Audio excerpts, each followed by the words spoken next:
obat. Ngobrol sehat yuk. Annyeong guys, kembali lagi sama kita, aku Flavia dan aku Gladys. dan kita akan membahas tentang sakit kepala dan migrain. Dan kita nggak berdua doang nih, karena kita ditemenin sama Dokter Afi. Halo dokter. Halo. Nah dok, aku nih sering dengar kalau misalkan orang sakit kepala tuh rata-rata pasti bilangnya aduh migrain nih migrain. Tapi sebenarnya sakit kepala sama migrain itu beda atau sama sih dok? Oke, jadi untuk sakit kepala dan migrain itu sebenarnya berbeda ya, walaupun memang migrain itu ada sakit kepalanya juga gitu. Jadi kita bahasnya migrainnya nih. Gitu. Jadi migrain itu memang merupakan sakit kepala gitu ya, yang biasanya memang ada gangguan neurologis atau gangguan saraf di situ gitu. Dan juga biasanya untuk migrain ini dia gejalanya khas nih gitu. Jadi biasanya dia pertama intensitasnya itu dia sedang sampai berat. Jadi lebih parah lah nyerinya gitu. Terus biasanya nyerinya itu berdenyut. Memang biasanya sih sebelah sisi gitu ya, salah satu sisi, tapi ada juga migrain yang mengenai kedua sisi gitu. Dan dari durasinya itu kalau migrain bisa dari beberapa jam bahkan sampai beberapa hari. Itu jadi dia lebih lama lah gitu. Dan dia ini kambuh-kambuhan gitu ya. Nah, lalu untuk migrain ini dia juga ada gejalanya. Kadang ada gejalanya, kadang bisa terjadi secara tiba-tiba gitu. Jadi secara garis besar kita bisa bilang ada yang migrain dengan aura, ada yang migrain tanpa aura. Nah, kalau yang tanpa aura itu dia terjadi muncul tiba-tiba aja nih gitu. Tapi kalau yang dengan aura itu biasanya dia ada gejala yang mendahului. Nah, biasanya apa? Biasanya orang itu dia lebih sensitif terhadap suara dan cahaya gitu. Terus bisa tiba-tiba mengalami kesulitan berbicara. Lalu bisa juga ada rasa kebas atau kesemutan di daerah wajah, kaki, tangan. Jadi kadang gejalanya ini bisa disalahartikan dengan stroke gitu. Nah itu. Lalu bisa juga sampai mual, muntah gitu. Jadi biasanya orang yang dengan migrain atau saat serangan itu bisa sangat mengganggu aktivitas gitu, karena dia benar-benar sulit untuk melakukan aktivitas apapun gitu. Jadi biasanya harus di ruangan yang tenang, gelap gitu ya, dan minimal pergerakan, karena gerakan sedikit itu aja bisa memicu migrainnya. Nah, itu Jadi yang ada yang iya, setengah betul. kepala, ada yang Betul. full ya dok? Jadi memang harus dibedakan ya migrain sama sakit beda. kepala biasa. Nah dok, aku juga mau nanya nih, kan tadi udah dibahas juga migrain itu ada intensitasnya beda-beda nih. Nah jadi migrain itu ngebahayain kesehatan nggak sih dok? Oke, jadi secara umum sebenarnya migrain itu nggak berbahaya, tapi nggak boleh disepelekan juga gitu ya.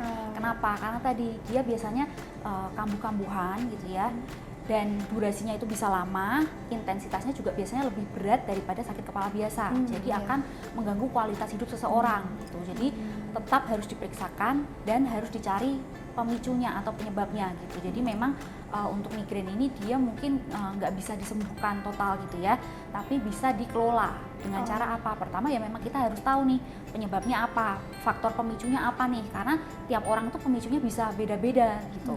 Nah kalau udah kita tahu pemicunya bisa dikontrol kan, jadinya kita bisa minimalisir misalnya dari frekuensinya agar tidak sering kambuh, terus juga kita bisa manage agar tidak terlalu parah lah nyerinya seperti itu. Dan yang pasti tetap harus diperiksakan ke dokter gitu, karena obat-obatannya kan juga harus menyesuaikan seperti itu. Oke, makasih dok. Oke nih dok, gimana sih dok cara yang bisa dokter saranin gitu untuk mencegah migrain atau menyembuhkan migrain kalau kita udah kena? Oke, jadi tadi ya untuk migrain itu kan faktor pencetusnya macam-macam ya. Jadi bisa dari genetik, bisa dari lingkungan gitu ya. Jadi yaitu kita harus bisa mengetahui faktor pencetusnya.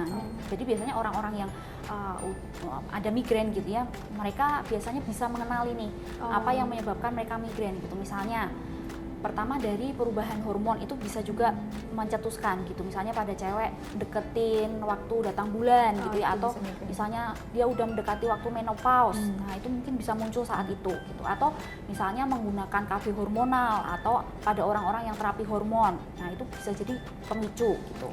Lalu dari makanan itu juga bisa gitu ya. Jadi saat mengkonsumsi terlalu banyak makanan yang manis, terlalu banyak makanan yang asin gitu ya, atau ada makanan-makanan tertentu seperti coklat, keju, itu kadang pada beberapa orang tuh bisa memicu gitu. Lalu kurang istirahat, jadi misalnya kurang tidurnya atau tidurnya tidak berkualitas gitu ya, jadi kecapean, itu bisa memicu timbulnya migrain. Bau-bauan menyengat itu pada beberapa orang juga bisa menjadi pemicu. Jadi misalnya bau parfum, bau cat atau yang apapun terlalu mencolok, yang terlalu mencolok itu kadang juga bisa, dan berbagai macam. Jadi memang faktor pemicunya itu macam-macam. Nah, yang bisa dilakukan pertama memang kita harus mengenali dulu itu. Nah, kalau kita bisa mengenali kan kita bisa paling enggak menghindari atau meminimalisir agar tidak terpapar seperti itu. Dan yang pasti tetap harus berobat ke dokter gitu kan. Jadi tetap kita harus konsultasikan ke ahlinya gitu. Maksudnya obatnya apa, terus mungkin ada saran, cara manajemen yang baik dan lain-lain, menghindari itu tetap harus periksa ke dokter. Jadi yang pasti pertama tahu dulu ya pemicunya apa, baru nanti dikonsultasikan ke dokter. Oke dok. Nah, tadi kan kita udah bahas nih tentang migrain ya. Aku nih ada beberapa pertanyaan buat Gladys dan Flavia. Pertama buat Gladys dulu deh. Nah, tadi kan kita udah bahas nih tentang migrain. Nah, dari bahasan kita tadi nih, apa yang Gladys tangkep perbedaan antara migrain sama sakit kepala? Oke, kalau yang aku dengar, yang aku tangkep ya tadi kalau misalkan migrain itu bisa disebabkan karena gangguan saraf dan untuk durasi lamanya tekanannya itu lebih panjang, bisa kayak berhari-hari itu lebih parah daripada si sakit kepala biasa dan juga intensitas nyerinya ya dok lebih parah daripada si sakit kepala biasa. Nah, oke. Menurut Flavia, benar nggak jawaban Gladys? Benar. Benar ya, benar. Jawaban Gladys tadi benar. Nah, pertanyaan kedua nih untuk Flavia. Gimana nih cara kita bisa mencegah migrain itu agar tidak terlalu sering terjadi gitu? Oke, yang udah aku dengar tadi ya, itu migrain itu kita bisa kita harus tahu dulu nih faktor-faktor yang micuin migrain itu apa. Kita harus tahu dulu biar kita bisa cari tahu lagi cegahnya gimana. Mungkin juga bisa ke dokter ya dok ya. Ke dokter kita bisa tanya-tanya ke dokter dan kita bisa jadi tahu nih kita bisa ngobatinnya pakai apa gitu. Mungkin gitu dok. Menurut Gladys jawabannya Flavia gimana? Bener gak ya? Benar. Benar ya, benar ya. Oke, jadi berdasarkan diskusi kita tadi, obrolan kita tadi dan jawaban dari Gladys dan Flavia, berarti paham ya maksudnya materi yang kita bahas kali ini nih masuklah gitu ya. Jadi semoga bermanfaat juga buat Gladys dan Flavia dan juga pastinya penonton semua.